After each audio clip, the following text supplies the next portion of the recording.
Welcome to the Marketing Stir podcast by Stirista, probably the most entertaining marketing podcast you're going to put in your ears. I'm Jared Walls, associate producer and Stirista's creative copy manager. The goal of this podcast is to chat with industry leaders to get their take on the current challenges of the market, but also have a little fun along the way. In this episode, Vincent and Ajay catch up with Erik Huberman, founder and CEO of Hawke Media. He discusses his podcast, Hawke Talk, as well as how he thrives on a lack of consistency. He also tells the guys about the time he was a top-ranked World of Warcraft player.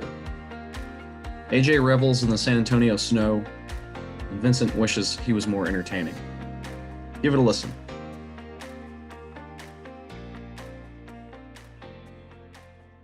Ladies and gentlemen, welcome. This is another episode of the Marketing Stir, or else why else would you be hearing my ridiculous voice and seeing my face? It's another episode of the Marketing Stir brought to you by Stirista. Stirista, who are they? Well, Stirista, we're an identity marketing company. We actually own our own B2B, B2C data. Customers, our amazing customers, utilize that data for marketing purposes to get new customers. Email marketing. We have our own DSP. We own it. We don't farm it out. It's our own. We can execute media for you. Connected TV, OTT. I'll throw out 11 other acronyms at you, but you get the point. Email me at vincent@stirista.com. That is how confident I am in our services. I just gave the world-ish my email address. Oh, it's so great to be back, ladies and gentlemen. Also with me, as always, we ride shotgun together on this podcast journey. Not in real life because he's in San Antonio. I'm in New York. Ladies and gentlemen, the San Antonio slugger, Mr. Ajay Gupta. That's a new one, Ajay. That's a new one. It's always new.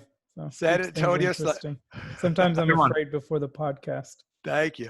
Well, I can't keep coming up with new ones I don't know, because I was like San Antonio Slugger. He's already the San Antonio Slayer. Everybody knows that about him.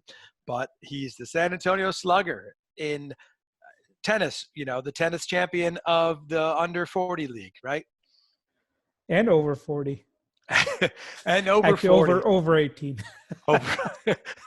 Over 18. I'm like, what are you playing in the over 60 league? What are you secretly trying to get in there? No wonder why you're winning all these tournaments. Yeah, so it's been a crazy year here already. It actually snowed in Texas. So come on. For anybody who thought 2021 is going to be less exciting, especially in Texas, not so. That's crazy. What did you guys, it was like Armageddon there when it snowed? What happened? Yeah, I think some of the schools actually got canceled. I know all the Austin school districts shut down. It was panic all around. So, but I stayed calm and napped. So no worries.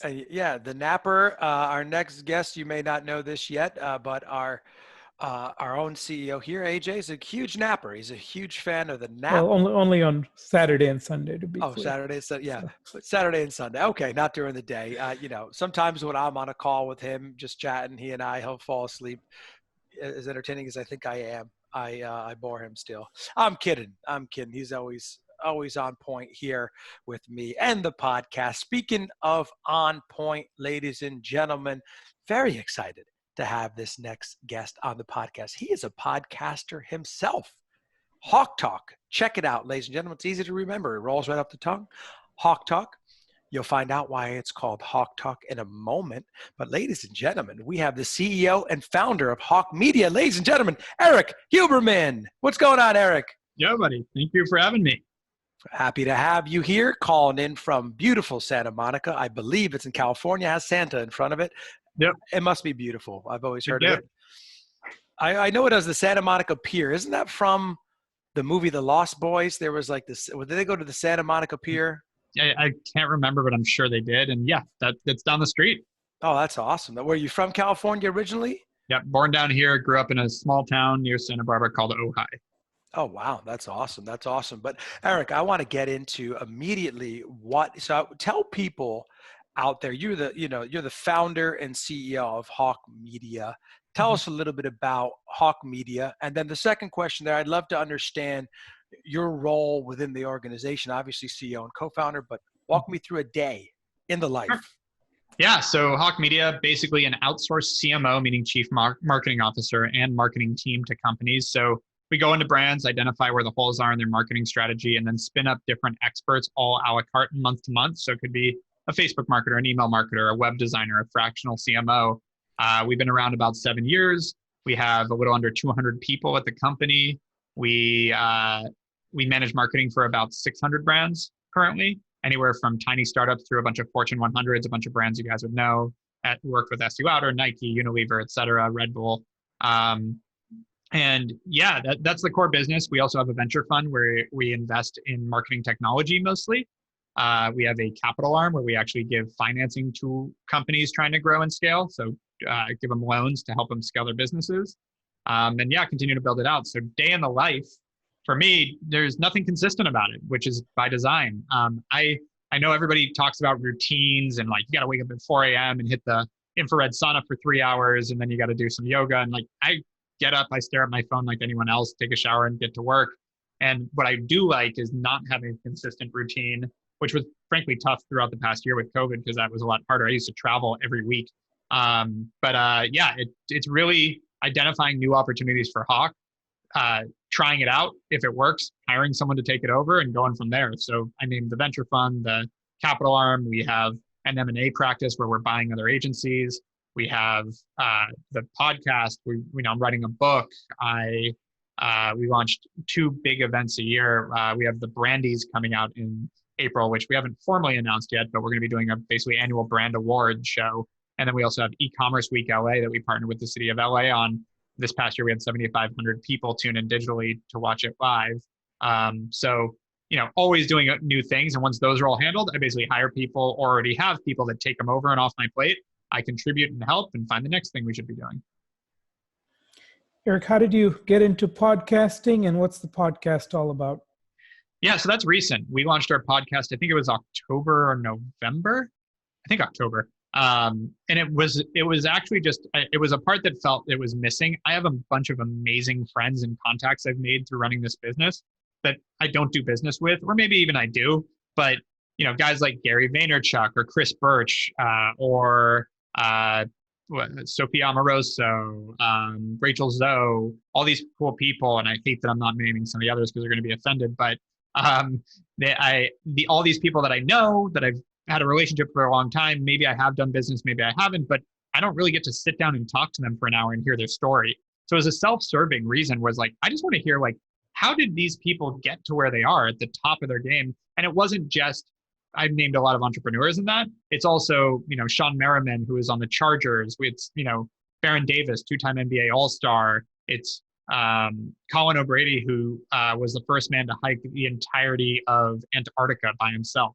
People that have done incredible things that it's like, Colin and I have no business to do with each other. Like, I'm in marketing. He's climbing, literally right now, he is climbing K2. I think he's the first man to try it in the winter, or the first man to, I guess, anyone else that just tried it just died or something. Like, he's doing something crazy here. And so like, there's no business to be had. Maybe at some point we create a piece of content together, but I want to hear his life story. How the hell do you become a guy that decides to wake up and go across Antarctica? So that's where it started, was meeting all these fascinating people, wanting to hear more. They're not really, like, he's a New York Times bestseller. Like, he's not going to take time. I had dinner with him once, but like, I'm not going to sit down for an hour and just talk to him. But if I throw the name podcast in there, now they're willing to sit down and talk to me for an hour. So it's worked exactly how I hoped. And then let's distribute it and let an audience hear these cool stories too. Great. We had a similar idea when we started this podcast, Erik. So tell us about how at such a young age you've gotten to know all of these kind of big names like Gary Vaynerchuk, and how did you start Hawke Media? Yeah. So yeah, kind of separate stories, but although I was starting Hawke Media first, because I think that probably is into it. So starting Hawke Media, I got out of school in 2008, went into real estate. The entire banking industry collapsed a weekend. That whole year I made $350. I'm trying to make a really long story short. I ended up building over time 3 different e-commerce companies. First one was music, built it for 2 years, got it profitable, hired a CEO to take over, then built 2 consecutive subscription e-commerce fashion companies. I sold each one. And so this is now 7.5 years ago, I had built a reputation for myself of knowing how to build and scale e-commerce companies when it was just starting to become a thing.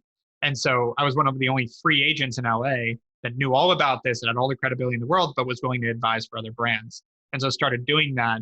But then when it came time for them to execute on all the stuff I was advising on, it was always hard for them to hire people to actually do the work. It's hard to find good talent that understands digital and e-commerce. Plenty of people put it on their resume. Most of them, frankly, are full of shit.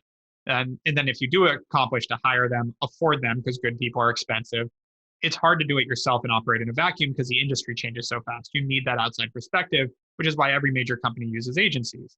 The problem is on the agency side, there's no barrier to entry in starting an agency, and 99% of them are full of shit. And the few that are any good tend to get really expensive, want long contracts, high minimums, and are really hard to work with. So I got frustrated. The original reason I started was just I need a team that's going to help the clients I have. So I'm just going to hire a few people and start doing the work for them.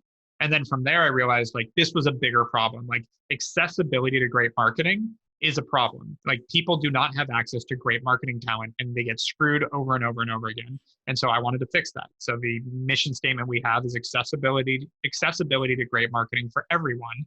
And we continue to build out on that moniker. That's an awesome story. Erik, we're talking to my man, Erik, 30 under 30 Forbes. I love that. And Erik, talk to us about, so what was, let's go back to college, right? Wasn't so far off for you so long ago, but what did you study in college that, A, first you were like, oh, I'm going to get into real estate, and then B, no, I'm going to build out e-commerce companies. What was your background? What did you study in college? I partied a lot. It was fun. Nice. Went to the University of Arizona. I grew up, as I mentioned, in a small town. My graduating class was 11 from my high school. Wow. So I wanted social. Like that was the number one priority. And not because I actually in high school wasn't a big drinker or anything. I wasn't that party kid in high school. I just I need to get out and meet people. Academics came easy to me, thankfully. And so I didn't really have to go to class to get decent grades. I just picked stuff up really quick. So I went to have fun. And I look back at how I was freshman year. I was most awkward, nerdy guy ever. I remember I even got called out for being a nerd, which I thought only happens in movies, but that actually happened to me in college. Who calls someone a nerd in college? Yeah. That's weird. And it was, I'll never forget it. And I actually ran into the girl that did it. And it was I was on a math team and a guy someone called me to fix their computer. And I was like, oh, you just need to unplug your USB port and plug it back in and hang up. And this sorority girl in my group goes, oh my God, you are a nerd. And then I remember this nice guy that I actually ended up doing business with, Frankie, goes, come on, he's not a nerd. We all know what a USB is, was trying to defend me. And it was I remember this freshman year, fuck, I am that guy. But came into my own a little bit as we got through it. But I didn't go to class that much. I didn't need to, but I also, I took business management was my focus because I wanted a generalist degree. I actually made fun of marketing majors. So I was like, what, you draw pretty pictures? I had any room to talk. I don't know what the hell I was studying. But I was marketing, whatever that is, was really my view of marketing at the time. That's awesome. Yeah, you draw a pretty picture. I know it's communications or marketing, any of that, right? Which I majored in, so I'm not knocking it. And I don't know how to draw pretty pictures, but you're right. It's one of those. It's funny, a nerd, and you never hear that in college. It's only these '90s movies where you're a nerd, and then 12 of them break out and dance and I don't think I've reflected on it in a while. It was actually pretty funny. And I remember being I was literally telling someone how to plug in a USB drive. How is that a nerdy thing? But anyways. Yeah, you weren't playing you weren't playing Settlers of Catan. Just kidding. Out there for all the Settlers of Catan people. That's not nerdy. Great game. It is nerdy. The difference is nerdy is in vogue now. That's the difference. I was a competitive gamer in high school. I was number 3 in the world when I was in 8th grade in Warcraft 3. Wow. I could never talk about that when I was in high school. I would have gone just skewered, but now it's you make millions of dollars. Back then you get a $60 mouse as a sponsor. That's crazy because now I have small children, but not old enough now where some of my friends, and maybe Ajay, this is, a little bit about this, people are watching people on YouTube play games, right? Yep. It's a whole 10-year-old sister concept. I have a 10-year-old sister that watches incessantly and doesn't play the games. It's not it's kind of like how we watch sports where it's I don't play football, but I watch football. Yeah. She legitimately doesn't play the games she's watching videos of, which I don't even get. It's how we watch, oh, that's Peyton Manning. They're oh, that's Bill Dinkins. And he's the number 3. That's crazy. Wow. Yeah. Well, let's go back also, Erik, Hawke Media, the name. Where did the name come from? Yeah, I'm really trying to figure out a really creative lie around this so that I could have a better story. I have a personal hawk of my own. Yeah, like exactly. I'm a bird Like, watcher. Like I was on a mushroom trip and I had this vision quest. Like, yeah, there's need to figure that out. But what happened? I grew up in a small town. Red-tailed hawks were everywhere. The part that I don't normally share is like my mom had a lot of hippie friends that decided when I was like, I always loved red-tailed hawks when I was like 6, 7, 8 years old. And they decided that was my spirit animal and used to tell me that and that they were watching over me. And so I went to name my company and I was going to call it Growth Hacker Group. It was when growth hacking was just getting started. I was like, we're going to be the growth hackers. And thankfully, a guy that I'm still friends with that ran an agency that was originally one of my partners in terms of like, I would send him the business to do media buying. He's like, dude, I just signed Walmart as a client. They will never sign a contract that says hacker on it. Keep it simple. Don't go over the top, just something right up the middle that people think they might have heard of. I'm like, all right.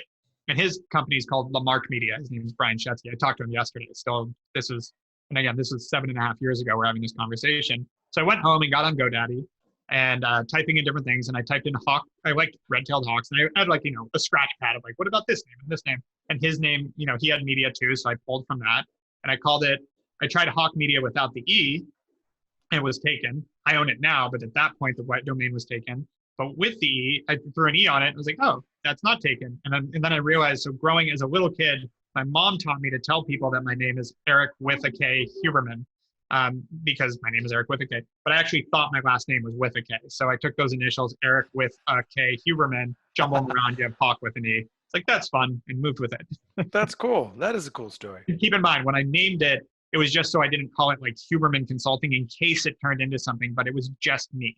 So there was no business. So I didn't have some big picture of like, this is going to be huge and on a skyscraper. It was just like, I don't want to call it Huberman anything because I want people, if I do grow it, not to be just calling for me. I want to build a brand. So leave that open. So that's where it came from. Erik, how did you get into investing and what are some of the criteria you look for when investing in a company? Yeah, so got into it. So my dad's a big real estate investor and developer. So like investing in general, I've always been privy to and a witness to. And I put like my first chunk of money I made with Hawke cash flow wise into a piece of real estate. So that part is like in my lineage. But I always, in the beginning of this and even my last gig, I always vowed that I'd spend my time on risky things and growing things, and I'd put my money into conservative things like real estate. And so I got approached by 2 buddies of mine that had a newsletter that I was buying media from. And they're like, hey, we're going to pivot to e-commerce and we want to raise some money and we want you to be an investor. I told them like, hey, I don't invest in startups. I spend my time on that stuff. I don't want to put my money in. They're like, no. We're not asking. We're telling you you're going to invest. You just decide how much. And so I gave them $5,000. Was like, at the time I was just getting started. I was like, that's enough that I won't miss it at the time, but let's try this out. And that company is called FabFitFun and is now worth about $3 billion. So that $5,000 is worth maybe close to $1 million. Which is insane. And so that took off very quickly. And so then I was like, oh, we should start looking at some of our clients and things like that. Maybe we should be a little more open to this. And so I put more money into BeautyCon, which I talked to the CEO today.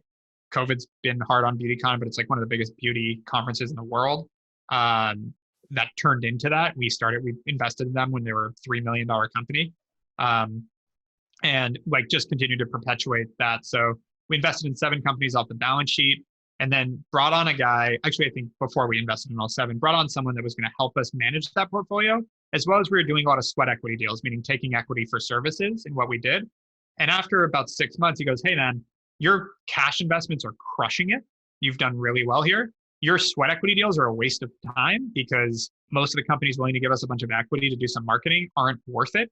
And like, if you co-found something, that's one thing. But if you're just jumping in and a company's already started and they go, be our agency, we'll give you 10%, bad sign for the company and their ambition. And so we should focus on maybe raising a fund. And that was a year and a half ago. So we started working on that. And fast forward, we haven't closed the fund completely yet, but we've raised most of the fund. We've invested in 9 companies. We just had our first exit at 5x in a year, mostly focused on marketing technology. The reason is similar to how you see, we talked about Rob Dyrdek, like how you see some of these guys invest. We have a platform now that we can deploy these on. So when I invested in Postscript, which is a great SMS marketing tool that's now like the #1 SMS partner to Shopify, we onboarded a bunch of our clients. We made it a service of ours because we believed in SMS marketing is why we invested. And to this day, I think we're close to 10% of their brands that are on that platform came through Hawke Media that we onboarded in our SMS service and then onboarded onto PostScript. So we were able to juice that company, make it much more valuable. They obviously are incredible as well. They ran with that and have based, I think our value in that company is probably 15 times what we invested in. It's been a year and a half. So it's those kind of deals that we really like to do. Plus we get access to really interesting consumer companies that would love to raise from us because of what we've built at Hawke Media, that we get access to deals that we always look at as well. Oh, pretty cool. So what's kind of some advice you have for people who are looking to start their own venture? Have an unfair advantage.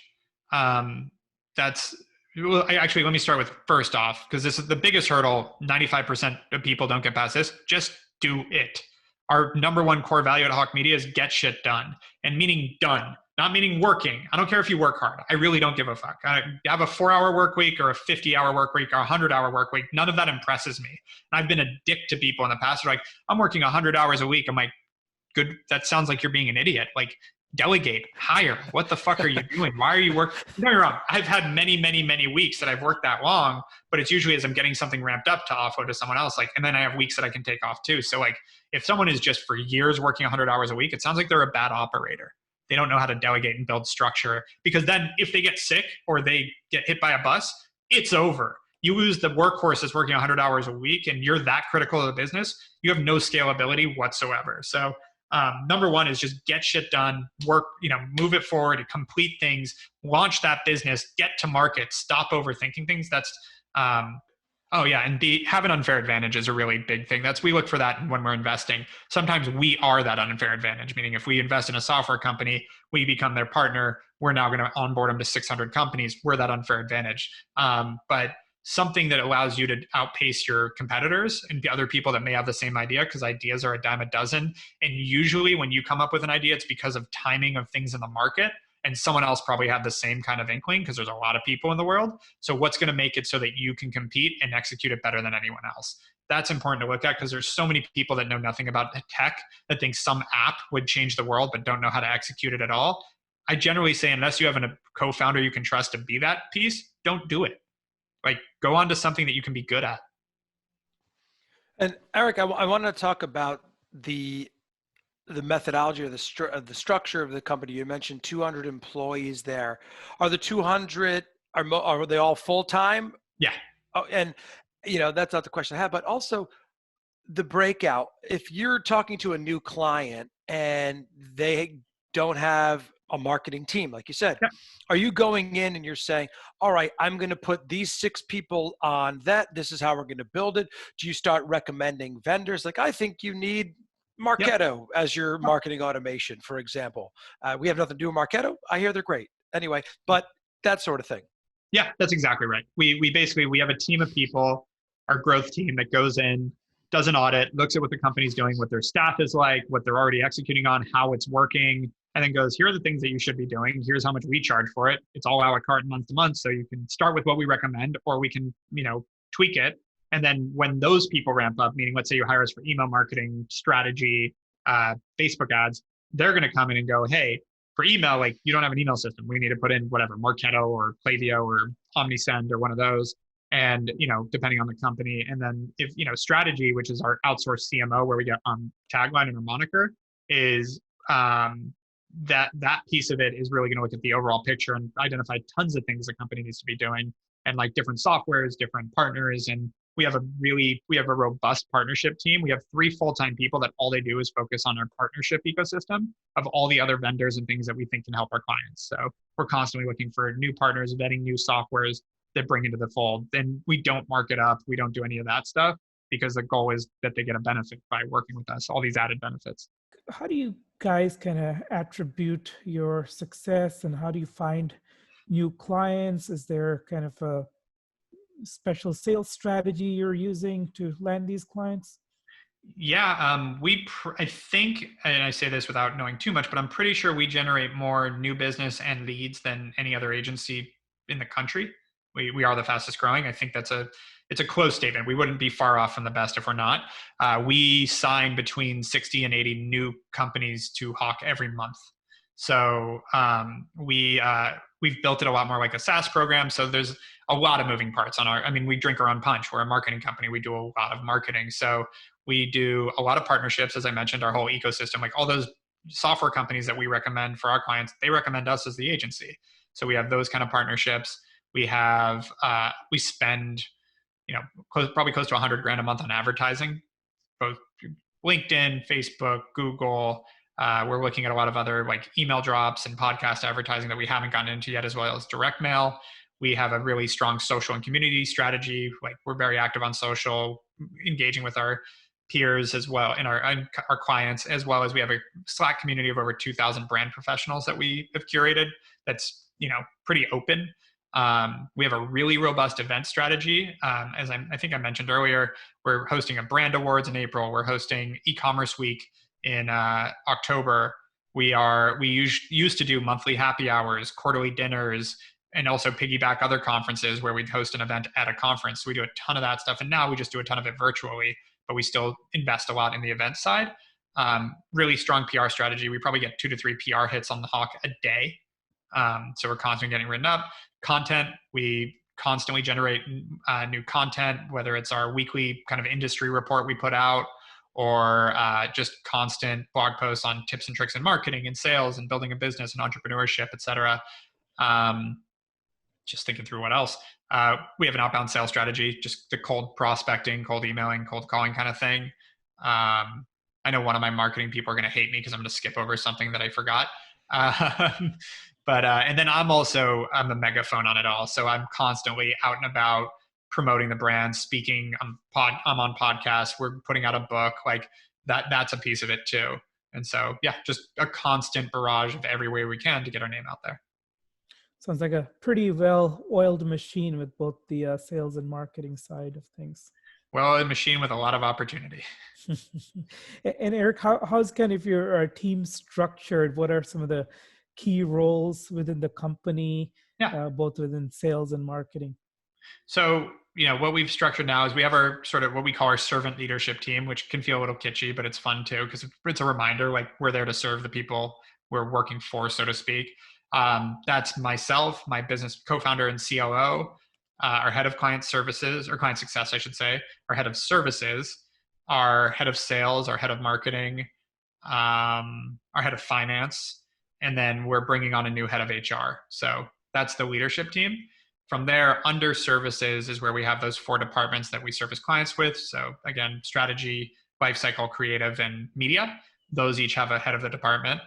And then from there, there's management as well, and then the people, frankly, doing the work. On the sales side, it's similar. We have, sort of our best, longest standing, business development people, which we call directors of growth, and we build a team around them. Then we have our business development executives that are just, account executives, standard kind of scaling up to that. And we have assistants on every director of growth that we call business development assistants. We have business development reps, which are the cold calling people. And then we have an infrastructure around them, sales operations, sales management. And now, Erik, are you have people all over the country, all over the world? I know you're in California, but all those big areas where you might have to service clients like New York City and Dallas and San Francisco. What's that model? Yeah. So pre-COVID, we had offices in LA, New York, Boston, and Baltimore. And we were looking at expanding into Miami, Dallas, Chicago, San Francisco, and Atlanta. That was like literally January, February, we were working on that. And now in July, we went remote in March. In July, I basically told the team, you know what, remote's working. Like let's vote. If you guys want to stay remote, we can just get rid of the offices. And I did a vote and 84% of people wanted to stay remote. And I was like, it's long enough into this that you know what you're getting into. So done. So it's taking a while, but I think we finally found someone to take our massive office in LA. But the idea was, okay, you're remote now. I won't force you to come back in an office to do whatever you want to do. And our people are now in 21 plus different states after being in 4 in July. So quickly by November, I think we had hit 21 states. So like people just went great. We started hiring everywhere. We started letting people go wherever they wanted. And now, our people not only are living in 21 states, but they travel wherever they want to. Like I'm going to go live in Utah for the month of February because it's been a teenage dream of mine to spend a month or 2 on a ski resort. I'm going to go do that and work from the resort. And I found a tiny resort where I got a cheap cabin and I'm going to go do that.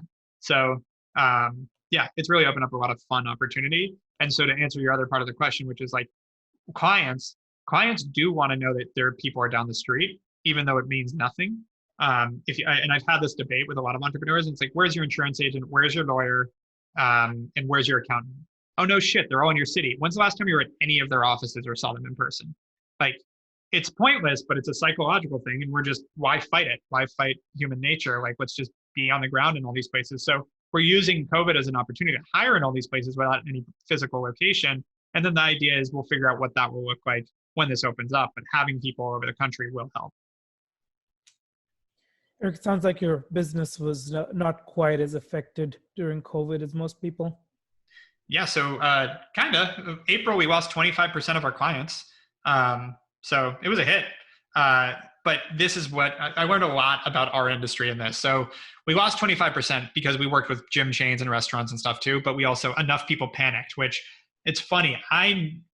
In my gut, and I was biased, but in my gut, I knew, like, don't pull back on marketing. People are not, we have $1,200 going into people's bank accounts.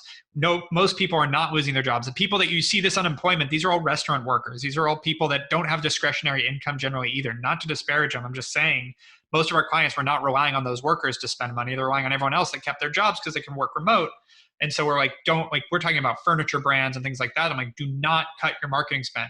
75% of our clients listened to me and us, and our average client that stuck with us doubled their revenue in Q2 this year. It was insane because there was so much opportunity online, and that's our job. The companies that fired us either already had problems and that was an issue, or were scared and made decisions out of fear. And I don't know that many of them have recovered, because you with digital, if you cut off your marketing, you're cutting off your oxygen. And so that was the big thing I learned about my industry. That was 6 years into our business. So 6 years I spent going, I don't think a recession will crush our business because we're a cost-effective solution, but it might.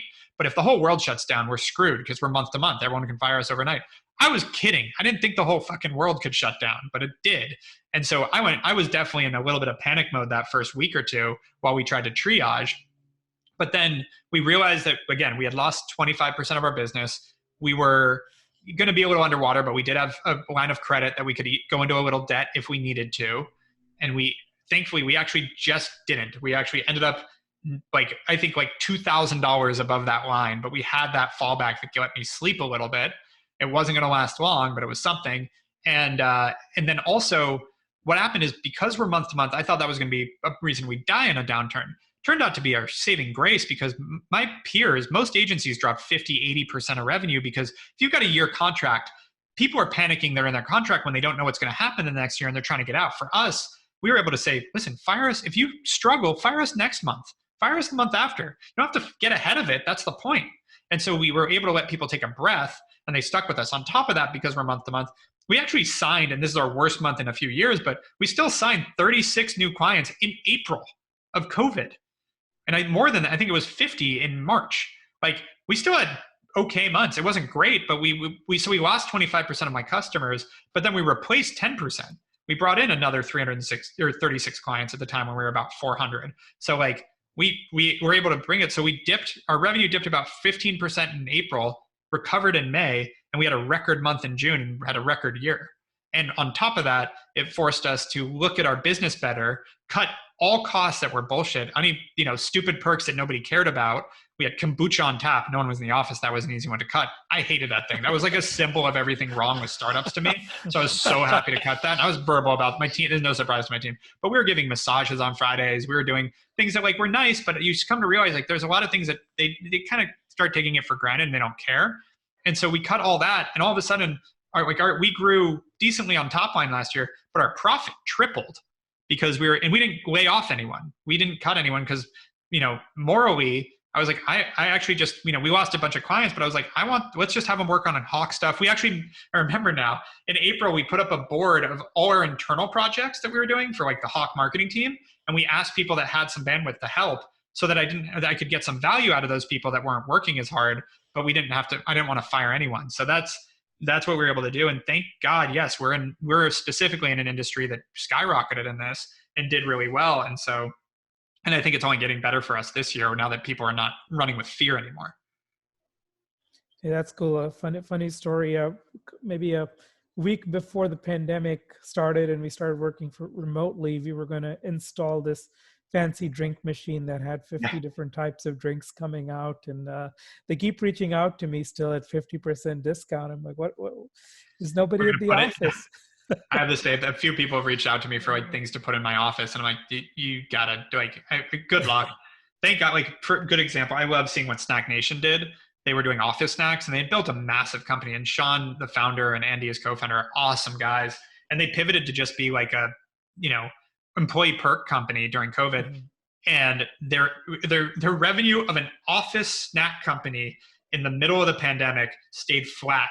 They didn't dip at all. It was an incredible story. They went boop, because they just jumped right into something else because they had a bunch of big business contacts that they're like, I don't know what to do with my employees being at home. How do I make this a good place to work when they're at their own house? What do I do? And they became the experts in that. It was an amazing pivot. There were some incredible pivots throughout this. So Erik, you obviously are a very ambitious guy, have a kind of great plan for the next 5-10 years. Is there anything specific to 2021 that you're hoping to accomplish that you can share? I mean, number one, I'd like to see people again. That'd be fun. But yeah, I mean, what I'd like to accomplish, there's a couple of things. I want to see us have the ability to set a plan and execute on it, meaning we have projections for 2021. We have very, very clear numbers and projections in an operating model now that I want to see. I'm so comfortable with what we put together. And now it's just, will this work? Like, I think it will. We have all the leading indicators that it should, but by the end of this year, I'll have full confidence, hopefully, that we can lay out a plan and really start to operate on a biannual 3-year kind of plan basis to really figure out how to get there and have execution models that get us there. So like, that's what I'm trying to do now, is like be able to lay out a plan in a very much more disciplined way. Cause I've been running by the seat of my pants for a few years. Like, this hasn't been like, this is my 3-year plan. It's just like, this sounds good, let's go. So that's number one. And number two that goes very much into that is we have a great executive team now. Can they do it?